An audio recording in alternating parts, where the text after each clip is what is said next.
You said this morning that regarding our country, NATO is going to open intensive and focused talks with Montenegro. And what does it mean? Can you tell us more concretely? And what can we expect in the next period of time regarding our country? This decision means that we will enter what I would call a new phase in our relationship.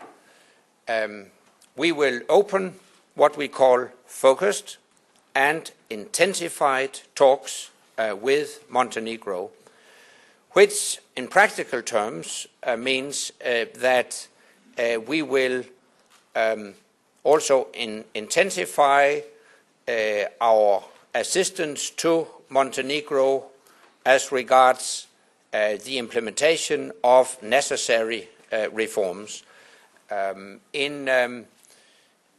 Within the current membership action plan, we have identified certain areas where Montenegro needs to do more to fulfill the necessary criteria.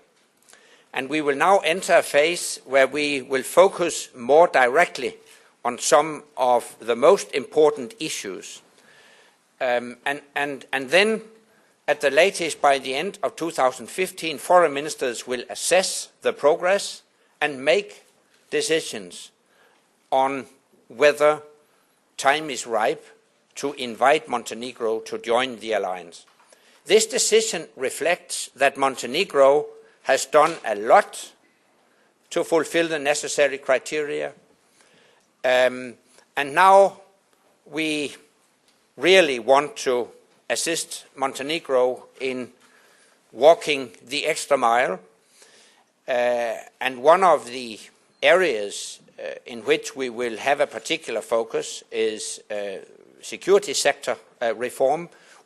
I visited Podgorica recently and I had an opportunity to discuss this in depth with the Montenegrin political leaders, so I think they are very much aware of what is needed. So it is actually a very positive decision that will be taken, as it is for Georgia. I mean, the decisions that are now being prepared for the summit will be very positive and very important decisions on NATO's open door policy. BBC.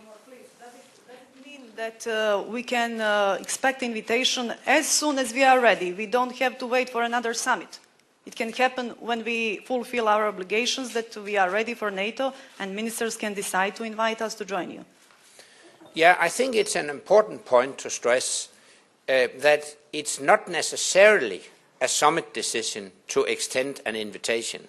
Usually in the past, such invitations have been extended at summits, but there is no requirement that it should be a summit. Foreign ministers, for instance, could decide to invite a country to join the alliance, which means, of course, an invitation doesn't mean that the final decision has been made, but it's an invitation to start the final talks, to prepare the final documents.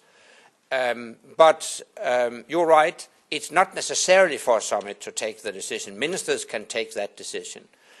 But it would be premature to make any assessment now whether time is ripe when we reach the end of 2015. But foreign ministers will assess the situation at the latest by the end of 2015 and take the necessary decisions.